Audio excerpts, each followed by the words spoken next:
Hello बच्चों। तो कैसे हैं आप सभी लोग? उम्मीद करता हूं आप सभी लोग एकदम बढ़िया होंगे, मस्त होंगे और अपने जीवन में एकदम रॉकिंग कर रहे होंगे। तो बेटा आज हम शुरू करने वाले हैं some basic concepts of chemistry, जो कि हमारे केमिस्ट्री का चैप्टर नंबर 1। इस चैप्टर नंबर 1 के अंदर क्या पढ़ेंगे? हम पढ़ेंगे बहुत सारे सम बेसिक बेसिक कंसेप्ट्स, ऐसी छोटी छोटी टर्मिनोलॉजीज जो पूरी केमिस्ट्री के अंदर यूज होने वाली हैं। पूरी केमिस्ट्री अगर समझनी है तो बेटा ये एक लौता ऐसा चैप्टर है जो आपको आखिरी तक, चाहे आप स्टार्टिंग कर रहे हो 11th की, अपने 12th एंड कर रहे होगे, ये चैप्टर आपका आखिरी तक पीछा नहीं छोड़ने वाला। ये हर जगह लगेगा ही लगेगा। इसके छोटे छोटे से टर्म्स ऐसे हैं जो आपको हर जगह कंफ्यूज करेंगे। तो मेरी पूरी उम्मीद रहेगी इस चैप्टर को हम बहुत बढ़िया से छोटे छोटे क्रिस्प की फॉर्म में खत्म करते हुए चलेंगे। तो आप सभी एकदम उत्साह में होंगे, मुझे पूरी उम्मीद है। और क्योंकि भैया first of all very very congratulation to you all कि आप सभी साइंस स्ट्रीम सेलेक्ट करके इस लेक्चर को आज अटेंड कर पा रहे हो। ठीक है भाई, आपके पास अगर फैसिलिटी है बेटा तो क्यों ना अच्छा करा जाए, एकदम मचा दिया जाए यार। दिक्कत किस बात की है? चलो शुरू करें साथ में। तो सबसे पहला हमारा लेक्चर जो होगा वो है इसके छोटे छोटे कंसेप्ट्स के ऊपर। हम समझ लें केमिस्ट्री होती क्या है।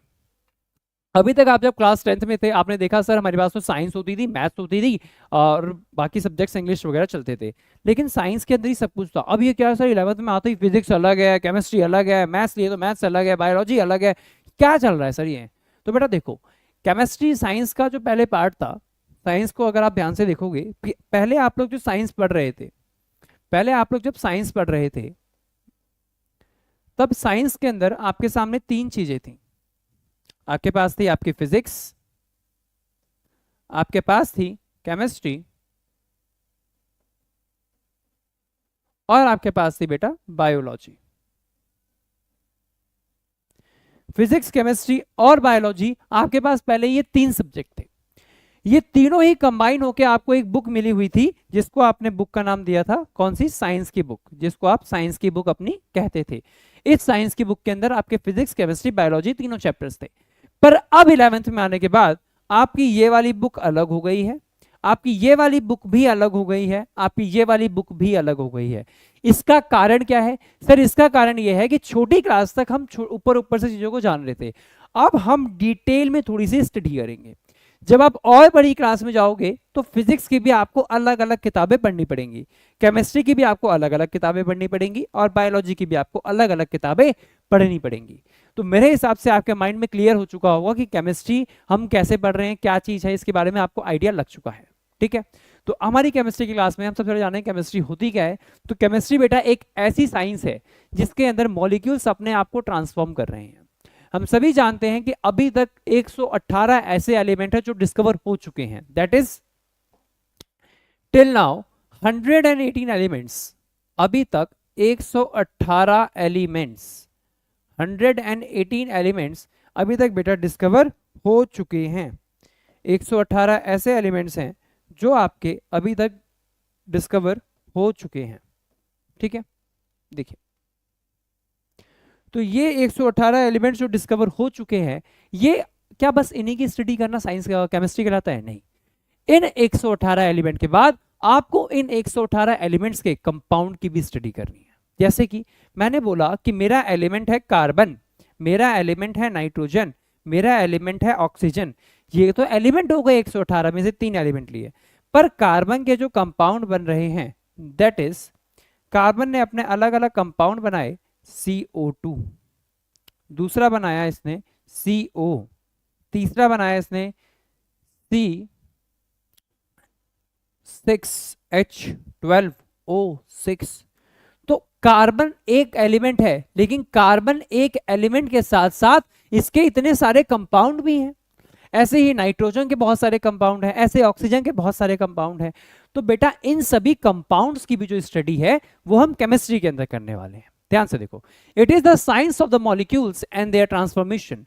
ये किसकी साइंस है? मॉलिक्यूल्स के बारे में और उनके ट्रांसफॉर्मेशन के बारे में।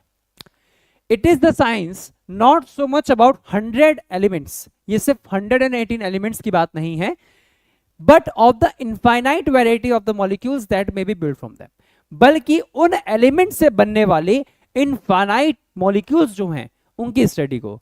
समझ में आ चुका होगा? चलो आगे बढ़ते हैं। ठीक है भाई, अरे अरे कहाँ पे? आगे देखो, आगे भी क्लास है यार, तुम लोग तो हैं आ जाओ सर। इसके बाद पढ़ते हैं मैटर क्या होता है। What is matter? It is the very good thing. Matter क्या है सर? वो सुबह लड़ाई हो गई थी ना, मैटर हो गया था, दोस्त का मैटर हो गया। सर दोस्त के मैटर में जाना चाहिए। हाँ भाई ये बात है, दोस्त के मैटर में जाना जरूर चाहिए। क्यों? क्योंकि अगर दोस्त का मैटर हुआ है बेटा, दोस्त ही एक ऐसे, देखो दोस्ती बहुत इंपॉर्टेंट होती है, आई नो, लेकिन दोस्त के मैटर में जाके कभी खुद का मामला कर नहीं करना चाहिए। कारण क्या है? क्योंकि बेटा वो तो कूटा जाएगा, तुम भी कूटे जाओगे, दोनों में से कोई एक तो सही सलामत रहो ना भाई, ठीक है? तो दोस्ती इज ऑन द टॉप, लेकिन ध्यान रखो कि भिड़ो उसी से कि दोस्त आके बचा भी पाए तुम्हें। हाँ चलो, मैटर क्या होता है? तो कुछ भी ऐसा, केमिस्ट्री की लैंग्वेज में कुछ भी ऐसा हो रहा हो जिसके पास अपना कुछ मास हो और वो आपकी एक जगह ऑक्यूपाई कर रहा हो, उसे मैटर कहते हैं। Anything which has a mass and occupies some space is known as matter. हमारे आसपास जो भी है जिसपे कुछ मास है और जगह ऑक्यूपाई कर रही है उसे मैटर कहते हैं। साफ समझो, अगर मैं बोलूं कि क्या सर उसके लिए जो मेरा प्यार है, उसके लिए जो मेरे इमोशंस हैं, उसके लिए जो मेरा प्यार है, उसने जो मुझे दर्द दिया, क्या ये सभी मैटर हैं? देखते हैं, डिस्कस करेंगे। सर क्या मेरे घर में रखी हुई मेरी एक चेयर जिस पे मैं बैठा करता हूं, क्या मेरे सामने रखा हुआ मेरा स्टडी टेबल, क्या मेरे आगे रखी हुई मेरी वो किताब, ये सभी एक मैटर हैं? देखते हैं। तो भाई अगर मुझसे साफ क्वेश्चन पूछा गया है कि इनमें से कौन सा मैटर है या कौन सा मैटर नहीं, तो मैंने कहा कुछ भी ऐसा जिसके पास अपना कुछ मास हो और वो कोई जगह ऑक्यूपाई कर रहा हो, मैं तभी उसे मैटर बोलूंगा। इमोशंस, इसने मेरे दिल में, मैं ऐसा मानता हूं जगह ऑक्यूपाई करी है, पर आप लोग अब बड़े हो चुके हो, समझ जाओ कि दिल ना ही कभी ऐसे टूटता है कि ना ही तुम किसी को अपना दिल दे सकते हो। ठीक है, होता ना तुमने मेरा दिल रखा हुआ है, तो भाई वो तुम्हारा दिल नहीं रख सकती। प्रैक्टिकली सोचो, उसने तुम्हारे इमोशंस तुम्हारे उससे अटैच हो चुके हैं, तुम्हें ऐसा लग रहा है, लेकिन हमने दिल का सिंबल दिया है कि ये लेफ्ट में होता है पर सही काम करता है, इतना नहीं सोचना होता भाई। आओ, इमोशंस की बात कर रहे हैं, तो इमोशंस क्या होते हैं सर? इमोशंस जो उसके मेरे साथ जुड़े हैं वो नहीं, समझो।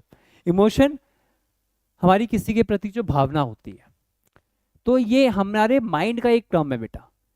इसने ना ही कोई मास ऑक्यूपाई करा है, ना ही इस पे कोई जगह है। हम इसको ऐसे वेट करके देखें, अच्छा 2 किलो इमोशन तेरे हैं, 5 किलो इमोशन मेरे हैं, अगर ऐसा होता तो इजी हो जाता, पता चल जाता किसके पास कितने ज्यादा इमोशंस हैं। तो सर ये हमारे सामने कोई मैटर नहीं है।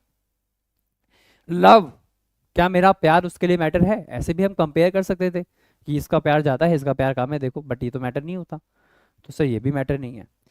क्या मेरा उसके लिए जो दर्द हुआ उसके छोड़ के जाने के बाद, वो मेरे लिए कोई मैटर है? बेटा वो भी मैटर नहीं। क्या जो चेयर है मेरे कमरे में रखी हुई वो मैटर है? मैं कहूंगा हाँ, क्योंकि उस चेयर का पर्टिकुलर कोई मास है और उस चेयर ने एक जगह ऑक्यूपाई करी हुई है, इसलिए वो मैटर है। जो मेरे घर में टेबल रखी हुई है, इस टेबल का भी एक मास है और इसने कोई जगह ऑक्यूपाई करी हुई है। उस बुक का भी जो मेरे पास रखी है उसका भी कोई मास है और उसने जगह ऑक्यूपाई करी हुई है, इसलिए मैं उसे मैटर कहूंगा। आइए नेक्स्ट थिंग देखते हैं। मैटर को अगर हम मुख्य रूप से क्लासिफाई करें तो मैटर हमारे सामने 2 पार्ट्स में क्लासिफाई होता है, एक उसका फिजिकल क्लासिफिकेशन और एक उसका केमिकल क्लासिफिकेशन। फिजिकल क्लासिफिकेशन बताता है कि मैटर को हम 3 पार्ट्स में देख सकते हैं, सॉलिड की फॉर्म में, लिक्विड की फॉर्म में या गैस की फॉर्म में। या तो जो मैं मैटर को देखूंगा मैं उसे सिर्फ और सिर्फ सॉलिड की फॉर्म में देख पाऊंगा, या मैं मैटर को जब देखूंगा तो मैं उसे सिर्फ और सिर्फ गैस की फॉर्म में देख पाऊंगा, या मैं उसे जब देखूंगा तो मैं उसे लिक्विड की फॉर्म में देख पाऊंगा। अगर मैटर जिन पार्टिकल से मिलकर बना है वो पार्टिकल बहुत पास पास पास पास रहते हैं तो उन्हें हम बोलते हैं सॉलिड। वो जिन पार्टिकल से मिलकर बना है, अगर वो पार्टिकल बहुत दूर दूर दूर दूर रहते हैं उन्हें हम कहते हैं गैस, और अगर वो बीच की स्टेट में लाई करते हैं तो उसे हम बोलते हैं लिक्विड। ठीक है सर, इसको मान लो ये जो पार्टिकल से मिलकर बना है, ये पार्टिकल्स के बीच में बिल्कुल जगह ना छोड़ूं, ऐसे एकदम पास पास रख दूं, तो इन पार्टिकल्स को मैं अब बोलूंगा सर ये सॉलिड के पार्टिकल्स हैं। देख रहे हो आप सभी? Yes sir. सर पर अगर इन पार्टिकल्स के बीच में अब थोड़ी सी जगह बन गई है तो ये पार्टिकल लिक्विड का काम करेंगे। इन पार्टिकल्स के बीच में बहुत जगह है सर अब, तो ये पार्टिकल अब गैस का काम करेंगे। सॉलिड, लिक्विड और गैस मेरे हिसाब से टर्म क्लियर है, आगे हम और देखेंगे। प्योर सब्सटेंसेस और मिक्सचर, ये किसके बेसिस पे है सर? Chemical composition. अगर मैं केमिकल लेवल पे छोटी छोटी चीजें देखेंगे, वो किस चीज से बना है, उसके अंदर कौन से एलिमेंट्स प्रेजेंट है, उसके हिसाब से मैं इसे 2 पार्ट्स में क्लासिफाई करता हूं कि ये प्योर है या ये इम्प्योर है, यानी ये मिक्सचर है क्या या फिर ये प्योर चीज है एकदम। तो भैया प्योर में जब हम आएंगे तो हम प्योर में देखेंगे, उसके लिए मेरा प्यार प्योर था नहीं भाई, देखो तो प्योर सब्सटेंसेस एलिमेंट्स और कंपाउंड दो फॉर्म में ट्रांसफॉर्म होती हैं, किसमें? एलिमेंट्स में और कंपाउंड्स में। एलिमेंट्स हमारे सामने बेटा तीन कैटेगरी में गए, मेटल, नॉन मेटल और सेमी मेटल्स। सेमी मेटल का बेटा एक और नाम है जिसे हम कहते हैं मेटलॉइड्स, इन्हें क्या बोलते हैं? मेटलॉइड, ठीक है। सेमी मेटल्स का नाम है। तो हमने प्योर सब्सटेंसेस जो एकदम प्योर था, एकदम बढ़िया था, उसको दो पार्ट्स में क्लासिफाई करा, first is element and second is compound, ठीक है। और जो इम्प्योर सब्सटेंसेस थे उसको हमने कहा होमोजीनस मिक्सचर या हेट्रोजीनस मिक्सचर। मिक्सचर किस तरीके का है, होमोजीनस है या हेट्रोजीनस। आओ एक एक टर्म को डिटेल में स्टडी करते हैं, छोटी छोटी इनके बारे में बातें जानते हैं। हमने देखा साउंड इज अ मैटर और नॉन मैटर। साउंड भाई मैटर है या नॉन मैटर है, बताओ क्या है? तो मैं कहूंगा sir sound is a matter और non matter. Sir sound is a matter, देखो sound is a, sound matter है नॉन मैटर है? Sir sound it is a form of energy, it is a form of energy. Sir sound energy की एक form होती है, sound energy की एक form होती है जी। Sound is a form of energy. तो क्या सर एक मैटर है या ये नॉन मैटर है? सर एनर्जी की फॉर्म है, इसका कोई पर्टिकुलर मास नहीं है, ना ही ये कोई जगह ऑक्यूपाई कर रही है, तो साउंड इज अ मैटर। तो बोलना सही है? नहीं, गलत। Sound is a non matter, matter नहीं होगा, ये non matter. Next, time matter है या नॉन मैटर है? टाइम को भी आप ऐसे मेजर नहीं कर सकते हो, मतलब सेकंड्स में मेजर होता है, बट इसका कोई पर्टिकुलर वो नहीं है कि कितना भारी है, कितना समय है, 5 किलो ज़्यादा भारी है, 6 किलो कम भारी है, ऐसा थोड़ी ना होता है। तो that is the non matter. But next question था हमारा कि लाइट इज अ मैटर और नॉन मैटर। लाइट मैटर है या नॉन मैटर है? तो हम बोलेंगे, तो बेटा देखो लाइट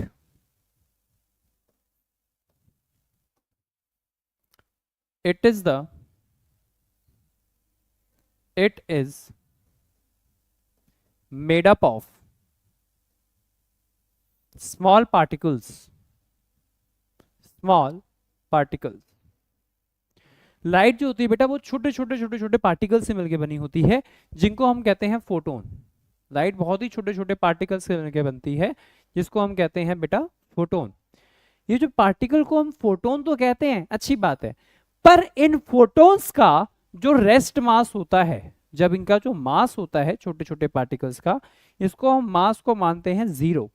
रेस्ट मास क्या मानते हैं? जीरो। मैं रेस्ट मास की बात कर रहा हूँ, जब फोटोन रुके हुए हैं, मूव नहीं कर रहे, तो उस टाइम पे इनका मास क्या हो गया? जीरो हो गया। सर अगर इनका मास जीरो हो गया, इसका मतलब लाइट के पास जो पार्टिकल हैं उनके पास मास भी नहीं है। क्या लाइट कोई जगह ऑक्यूपाई कर रही है? सर ये वॉल्यूम हो गया, ऑक्यूपाई नहीं कर रही, तो ना ही ये मास है इसके पास, ना ही इसके पास वॉल्यूम है, तो ये भी हमारे सामने नॉन मैटर की कैटेगरी में आ जाएगी। एक और बात, light is also a form of energy. तो हम ये भी बात भी मेंशन कर सकते हैं sir that light it is also a form of energy. Light is also a form of energy. Light energy का एक फॉर्म भी हुआ करती है। आ जाइए नेक्स्ट, हम बात करते हैं बेटा एटम्स के बारे में। हमने अभी की बात किसके बारे में करी? हमने कहा फिजिकल क्लासिफिकेशन। हमने देखा फिजिकल क्लासिफिकेशन के अंदर सॉलिड, लिक्विड और गैस 3 पार्टिकल होते हैं। सॉलिड के बारे में स्टडी कर ली, गैस के बारे में स्टडी कर ली, और लिक्विड के बारे में स्टडी कर ली कि सॉलिड का साइज फिक्स रहेगा, चेंज नहीं होगा, लिक्विड का साइज वॉलेटाइल हो सकता है, और गैस का साइज हमारे सामने वॉलेटाइल हो सकता है। गैस का भी अपना साइज चेंज कर सकती है, ठीक है। तो इसके लिए हम देखते हैं, एक बार फटाफट से कंपैरिजन आपको मैं दिखा दूं तो आप लोग देख पा रहे होंगे।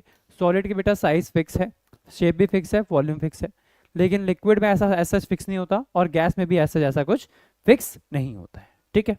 पार्टिकल्स के बीच में स्पेस जो है सॉलिड में बहुत ही कम रहता है, देख सकते हो कॉम्पैक्टली पैक्ड। यहाँ पे स्पेस थोड़ा सा बढ़ गया, यहाँ पे स्पेस बहुत ज्यादा बढ़ गया। तो सॉलिड, लिक्विड और गैस में जो पार्टिकल्स के बीच में स्पेस है वो बहुत ही डिफरेंस करता है। सॉलिड में सबसे ज्यादा, सॉलिड में सबसे कम, और गैस में सबसे ज्यादा। जितना ज्यादा ये पार्टिकल्स होते हैं बेटा, उतना ज्यादा इनके बीच में अट्रैक्शन फोर्सेस होती हैं। इन पार्टिकल्स के बीच में लग रहे होते हैं छोटे छोटे अट्रैक्शन फोर्सेस। जैसे ये 2 पार्टिकल हैं तो इनके बीच में लगेगा फोर्स ऑफ अट्रैक्शन। इन दो पार्टिकल्स के बीच में बेटा प्रेजेंट होगा हमारा फोर्स ऑफ अट्रैक्शन। अब ये जो force of attraction in particles के बीच में होगा, इन पार्टिकल्स के बीच में जो भी फोर्स ऑफ अट्रैक्शन है, इस फोर्स ऑफ अट्रैक्शन की वजह से एक दूसरे को ये पकड़ के रखेंगे, होल्ड करके रखेंगे, टाइटली पकड़ के रखेंगे, जिसकी वजह से ये इसका साइज फिक्स हो जाता है, इसका साइज थोड़ा वोलेटाइल होता है, इसका ज्यादा वोलेटाइल। ठीक है, आइए फिर हम बात करते हैं अपने next topic, that is pure substances के बारे में। प्योर सब्सटेंसेस ऐसे ग्रुप ऑफ सब्सटेंसेस होते हैं जिनके अंदर कोई भी इंप्योरिटी ऐसा अभी नहीं मिली थी। जैसे कि सर इनका कंपोजिशन फिक्स है, they have fix composition, they have fixed composition. ठीक है, एग्जांपल्स के तौर पे गोल्ड का मेटल हो गया, कॉपर का वायर हो गया, या शुगर हो गई, हमारे सामने सॉल्ट हो गया, हाइड्रोजन गैस हो गई, या डायमंड हो गई। इसका मतलब कि सर हमारे सामने इसके अंदर जो भी एलिमेंट प्रेजेंट होगा वो पूरा यूनिफॉर्मिटी में होगा, उसके अलावा कोई और एलिमेंट इसके अंदर प्रेजेंट नहीं होगा। ये चीज फिक्स्ड है, इसके अंदर अगर कोई भी एलिमेंट है इसमें मिक्स मतलब इंप्योरिटी नहीं है, दो तीन चीजें आपस में एक साथ मिक्स नहीं हो रही हैं। ठीक है, इसलिए हमने बोला ये हमारे सामने प्योर सब्सटेंसेस हैं। ठीक है, नेक्स्ट हम बात करते हैं एलिमेंट्स की। अब एलिमेंट क्या होता है बेटा? Element consist of any one type of atom. बंदे कंफ्यूज होंगे एटम क्या होता है, तो आइए आपको बताऊं। देखो एक बार ध्यान से,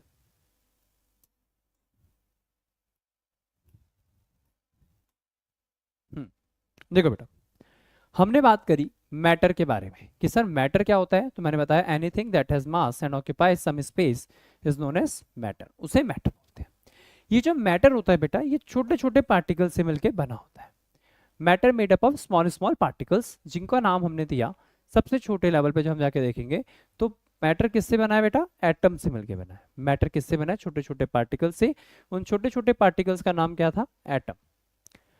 अब इन एटम को भी जब मैंने गौर से देखा, एकदम खोल के देखा इस एटम को, जब इस एटम को मैंने एकदम गौर से खोल करके देखा, तो मुझे पता चला कि ये एटम भी फर्दर मिला है किससे? सब एटॉमिक पार्टिकल से। किससे मिलके बना है? सब एटॉमिक पार्टिकल, सब एटॉमिक पार्टिकल। और ये जो मेरा सब एटॉमिक पार्टिकल है, ये फिर तीन पार्ट्स में क्लासिफाई हो गया, that is electron,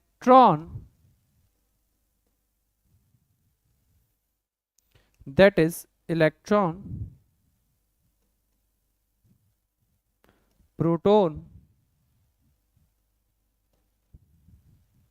and neutron।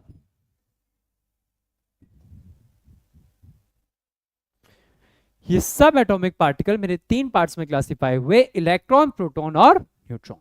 ध्यान से अगर मैं देखूं तो मैं इनके बारे में लिखूंगा कि जो मेरा इलेक्ट्रॉन है, इलेक्ट्रॉन का मास एंड इनका चार्ज हम मेंशन करेंगे बेटा। इलेक्ट्रॉन के मास और प्रोटॉन के मास और न्यूट्रॉन का मास, इन सभी के मैं मास की बात करूंगा, और मैं बात करूंगा इन सभी के चार्ज के बारे में। इलेक्ट्रॉन का जो मास होता है दैट इज 9.1 इंटू 10 की पावर -31 kg। प्रोटॉन का जो मास होता है that is 1.67 into 10 to the power -27 kg। Neutron का जो मास होता है दैट इज 1.67 10 की पावर -27 kg। बेटा ये तो छोटी छोटी बात है जो तुझे एग्जाम में याद करनी ही पड़ेंगी। चार्ज के लिए हम लिख देंगे यहाँ पे 1.6 into 10 to the power -19 coulomb. यहाँ पे हो जाएगा बेटा प्लस का 1.6 10 की पावर -19 कूलम। और न्यूट्रॉन के लिए हो जाएगा बेटा ये न्यूट्रल, यानी इसके ऊपर अब कोई भी चार्ज प्रेजेंट नहीं है। इलेक्ट्रॉन, प्रोटॉन, न्यूट्रॉन, ठीक है। मैटर को हमने देखा सब एटॉमिक एटम से मिलकर बना है, जो कि सब एटॉमिक पार्टिकल से मिलकर बने हैं, इलेक्ट्रॉन, प्रोटॉन, न्यूट्रॉन, जिनके हमने मास और चार्ज की बात कर ली। याद रखना इस स्लाइड से आपके एग्जाम में क्वेश्चन आ सकता है। तो मैं यहाँ पे एक बात लिख दे रहा हूँ बेटा, यहाँ पे बना देता हूँ अपने प्यारे से दिल। मतलब जहां भी बेटा ये दिल आपको दिख जाए हमारी स्लाइड में, समझ जाना ये एग्जामिनर का फेवरेट टॉपिक है और इससे आपके एग्जाम में क्वेश्चन आने की पॉसिबिलिटी बहुत ज्यादा। चलिए आगे बढ़ते हैं। हमने बात करी, अब हम बात करेंगे एलिमेंट्स के बारे में। हमने एटम्स को समझा, अब हम समझेंगे एलिमेंट्स को। तो एलिमेंट्स को समझने के लिए सबसे पहले an element consist of one type of atom. Atoms होते हैं, हमने देख लिया एटम्स, जैसे हाइड्रोजन का एक एटम है, नाइट्रोजन का एटम है, तो 118 जो एलिमेंट हैं उन एलिमेंट्स में जो अगर किसी बात प्योर सब्सटेंस को देखो किससे मिलके बना है, एलिमेंट से मिलके बना है। तो हमारे पूरे जैसे मैंने बोला सिल्वर जो 118 एलिमेंट है ना, 118 एलिमेंट, वो सभी जो सबसे छोटी चीज है जिससे मिलके बने हैं उसको हम कहते हैं बेटा एटम। ठीक है, तो एलिमेंट किससे मिलके बना है, एटम से मिलके बना है, और which have the same number of proton in the nucleus. ठीक है, एलिमेंट का मतलब क्या हो गया, एलिमेंट का मतलब एलिमेंट उन छोटे छोटे एटम से मिलके बना, जैसे मैंने कहा 118 एलिमेंट किससे मिलके बने, एटम से। मैंने बोला सिल्वर का एटम, एजी माने होता है बेटा सिल्वर, एजी का मतलब होता है सिल्वर। अब इसमें सिल्वर के एटम में जितने भी, मैंने सिल्वर का क्रिस्टल बनाया है एक पूरा ऐसा, रुको दिखाऊं आप लोगों को मैं एग्जैक्टली अगर आपको एक आइडिया दूं कि मान लो ये सिल्वर का क्रिस्टल है, ठीक है, तो इसके अंदर जितने भी छोटे छोटे छोटे छोटे छोटे छोटे एटम्स होंगे, जितने भी मैं इसके अंदर छोटे छोटे एटम्स बना दूं, ये सारे छोटे छोटे एटम्स किससे मिलके बने होंगे बेटा, ये सारे छोटे छोटे छोटे छोटे जो इसके अंदर एटम्स भरे होंगे, ये सारे एटम्स किसके होंगे, ये सारे एटम्स होंगे सर सिल्वर के। और सब के अंदर नंबर ऑफ इलेक्ट्रॉन प्रोटॉन और न्यूट्रॉन, इसके अंदर जो भी छोटे छोटे इलेक्ट्रॉन प्रोटॉन न्यूट्रॉन होंगे सब में सेम होंगे। छोटे छोटे जो एटम्स बने हैं इनके अंदर जो इलेक्ट्रॉन प्रोटॉन न्यूट्रॉन है वो सब में सेम होंगे। आओ देखिए इस बात को। नेक्स्ट, अब बात करते हैं मेटल के बारे में। एक टर्म आता है मेटल, क्या होता है, तो भाई मेटल में असल में वो एलिमेंट्स होते हैं जो कि अपने से इलेक्ट्रॉन दे करके अपने ऊपर पॉजिटिव चार्ज एक्वायर कर लें। जिन एलिमेंट्स की टेंडेंसी होती है कि मैं इलेक्ट्रॉन डोनेट कर दूंगा और अपने ऊपर पॉजिटिव चार्ज ले आऊंगा, उसे हम कहते हैं मेटल्स। मेटल्स वो सॉलिड सब्सटेंस होते हैं जो कि यूजुअली हार्ड होते हैं, शाइनी होते हैं, और हीट एंड इलेक्ट्रिसिटी ट्रेवल करती है उनके थ्रू। ठीक है, यानी हम इसको बोल सकते हैं सर एलिमेंट्स, मेटल्स क्या होते हैं, वो elements which donate electrons, donate electrons easily, वो एलिमेंट्स जो कि इलेक्ट्रॉन को डोनेट करना बहुत ज्यादा पसंद करते हैं, उन एलिमेंट्स की हम बात करें तो वो क्या होते हैं बेटा, वो होते हैं हमारे मेटल्स। मेटल्स हमारे सामने वो एलिमेंट्स होते हैं जो कि इलेक्ट्रॉन डोनेट करना बहुत पसंद करते हैं। जैसे कि एक एग्जांपल के तौर पे हम देख लें तो सोडियम एक मेटल है, सोडियम एक मेटल है बेटा, and it love to lose the electron. क्यों, to acquire the stable electronic configuration 281, और यहां पे इसके पास आ गया 2 और 8। हमें पता है कि अगर आखिरी वाली शेल में 8 इलेक्ट्रॉन होंगे तो हमारी स्पीशीज बहुत स्टेबल हो जाएगी।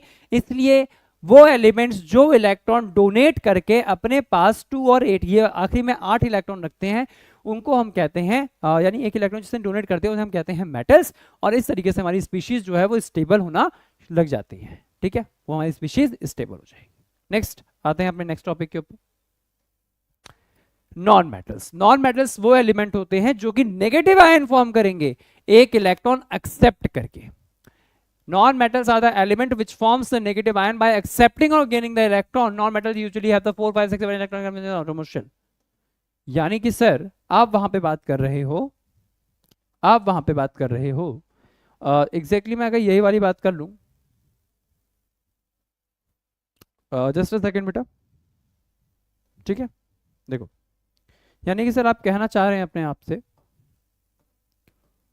कि elements which accept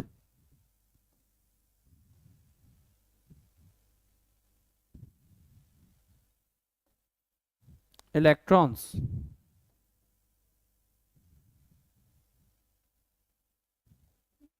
easily, elements which accept electron easily is known as non metal। उनको क्या बोलते हैं बेटा, नॉन मेटल बोलते हैं। Okay, is it clear all of you, क्या आप सभी को ये वाली बातें क्लियर है?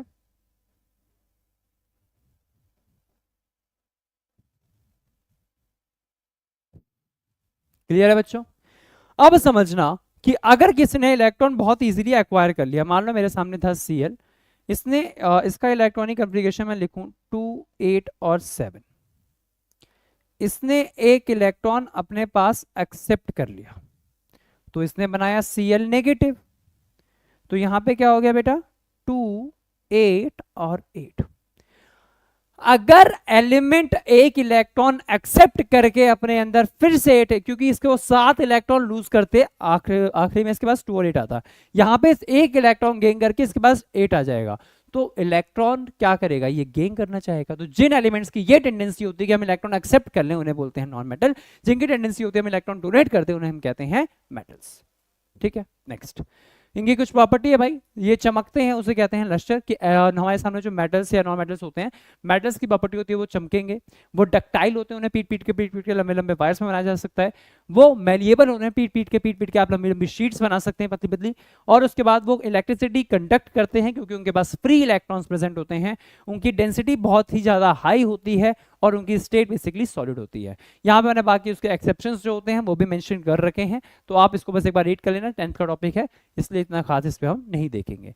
ठीक है सर। मेटलॉइड कौन से होते हैं, वो सारे एलिमेंट्स जो कि ना ही मेटल की कैटेगरी में गिर पाए पूरे, ना ही नॉन मेटल की कैटेगरी में गिर पाए, या वो एलिमेंट्स जो कुछ नेचर मेटल का शो करते थे और कुछ नेचर नॉन मेटल का शो करते थे, उन एलिमेंट्स का नाम हमने दिया मेटलॉइड्स। आपको 2 मेटलॉइड्स याद करने हैं, सिलिकॉन और जर्मेनियम।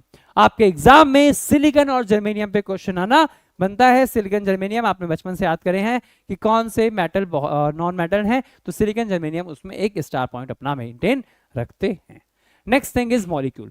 भैया मॉलिक्यूल वो एलिमेंट्स क्या हो गया जब 2 या 2 से ज्यादा एटम आपस में कंबाइन कर जाएं, that is molecule can be defined as the smallest particle of an element और the compound which can be freely exist or independent existence, show all the property of the substance. Atoms of the same element or the different element can join together to form the molecules. चाहे एक element के atom हो या 2 element के atom हो, वो आपस में मिल करके मॉलिक्यूल की फॉर्मेशन कर सकते हैं। जैसे टाइप्स ऑफ एलिमेंट की बात करूं, मॉलिक्यूल्स ऑफ द एलिमेंट, जैसे कि हमारे सामने आर्गन, ये इंडिपेंडेंटली एग्जिस्ट कर पा रहा है, हीलियम इंडिपेंडेंटली एग्जिस्ट कर पा रहा है, ऑक्सीजन के एटम्स आपस में कंबाइन कर गए, तो 2 ऑक्सीजन के एटम आपस में मिले और इन्होंने मिल करके मेरे सामने बनाया O2। ये आप लोग देख रहे हो सर आपने कोई कार्टून बना दिया, कार्टून नहीं बेटा, O2 है।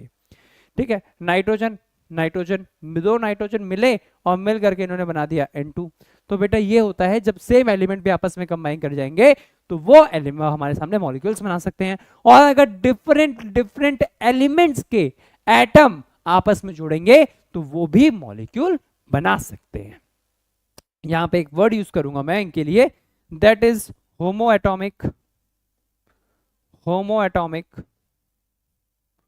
और यहां पे मैं वर्ड यूज करूंगा हेटेरोएटॉमिक। होमो माने सेम, एटॉमिक माने एटम्स। अगर सेम एटम कंबाइन करते हैं तो उन्हें होमोएटॉमिक, और अलग अलग एलिमेंट्स आपस में कंबाइन करते हैं एटम्स तो उन्हें बोलते हैं हेटेरोएटॉमिक मॉलिक्यूल्स। ठीक है। कंपाउंड क्या होते हैं sir, pure substances which is made from the different elements combined together in the fixed ratio by mass. Compound क्या है सर, 2 या 2 से ज्यादा एलिमेंट आपस में कंबाइंड हुए लेकिन उनका रेशियो ऑफ कंबाइनिंग प्रॉपर रहेगा, वो एक फिक्स्ड रेशियो में आपस में मिलेंगे और एक कंपाउंड की पर्टिकुलर फॉर्मेशन करेंगे। ठीक है। This constituent of the compound cannot be separated into simple substances by the physical method but can be separated by the chemical method. जैसे कि मैंने अगर लिखा बेटा पानी H2O, तो H2O को सेपरेट करना इज नॉट पॉसिबल। H2O को आप अलग से ऐसे उठा के H अलग कर दो, O अलग कर दो, नॉट पॉसिबल। क्या ये मैं फिजिकली हाइड्रोजन और ऑक्सीजन को अलग कर सकता हूं फिजिकल मेथड से? फिजिकल मेथड टू सेपरेट, क्या मैं इसको फिजिकली सेपरेट कर सकता हूं? फटाफट से बोलो यस या नो। हाँ यस, बिल्कुल सही बोला आपने सर, फिजिकली मैं इसे सेपरेट नहीं कर सकता। क्या केमिकल मेथड टू सेपरेट, क्या मैं इसे केमिकली सेपरेट कर सकता हूं? यस, मैं इसे केमिकली सेपरेट कर सकता हूं। मैं इसे हाइड्रोजन में और ऑक्सीजन में अलग अलग तरीके से तोड़ के दे सकता हूं। हमने पढ़ा भी था क्या? हाइड्रोलिसिस। हाइड्रो माने पानी, लिसिस माने तोड़ना, पानी को पार्टिकल्स में तोड़ देना। दैट इज H2O को जब मैंने इलेक्ट्रिसिटी दी थी, एच न्यू इलेक्ट्रिसिटी दी थी या सनलाइट दी, एच तो नहीं, इलेक्ट्रिक करंट होगा बेटा, इलेक्ट्रिसिटी दी, मैं मेंशन कर देता हूँ इलेक्ट्रिसिटी, तो ये टूट गया था H2 में और ये टूट गया था हमारा O2 में। ठीक है, कोई दिक्कत नहीं। आ जाओ। अब एक बच्चों में बहुत कंफ्यूजन आ रही होगी, सर एलिमेंट्स और कंपाउंड अलग अलग होते हैं क्या? वो कंपाउंड और मॉलिक्यूल्स अलग अलग होते हैं? मैं एक बात बताऊंगा बेटा, elements that is molecules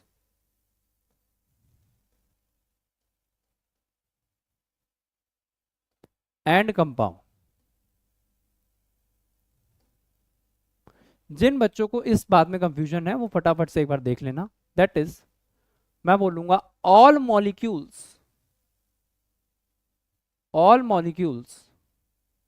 are compound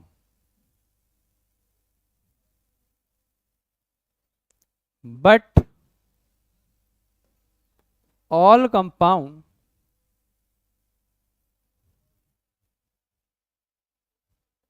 are not molecules, are not molecules। सारे जो हमारे सामने मॉलिक्यूल्स होते हैं वो कंपाउंड होते हैं, पर सारे हमारे कंपाउंड्स जो होते हैं वो मॉलिक्यूल में नहीं कन्वर्ट होते। ठीक है, इसी का भी एक छोटा सा एग्जांपल देख लेते हैं। दैट इज, मान लो मैंने लिखा H2O, तो बेटा यहाँ पे दो अलग अलग एलिमेंट्स के एटम आपस में कंबाइन करे हैं, लेकिन यहाँ पे अगर मैंने लिख दिया H2, तो यहाँ पे अलग अलग एटम्स तो हैं बट सेम एलिमेंट के हैं। तो बेटा ये हमारे सामने कंपाउंड भी है और ये हमारे सामने एक मॉलिक्यूल भी है, पर ये हमारे सामने एक मॉलिक्यूल नहीं है। और कंपाउंड की कैटेगरी देखें तो ये हमारे सामने कंपाउंड भी था, मॉलिक्यूल भी था, पर ये हमारे सामने कंपाउंड नहीं है, कंपाउंड है बट मॉलिक्यूल नहीं है। ठीक है, चलो इसी के साथ मिलते हैं अपने नेक्स्ट लेक्चर में। तब तक के लिए बने रहो, अच्छे से काम करते रहो।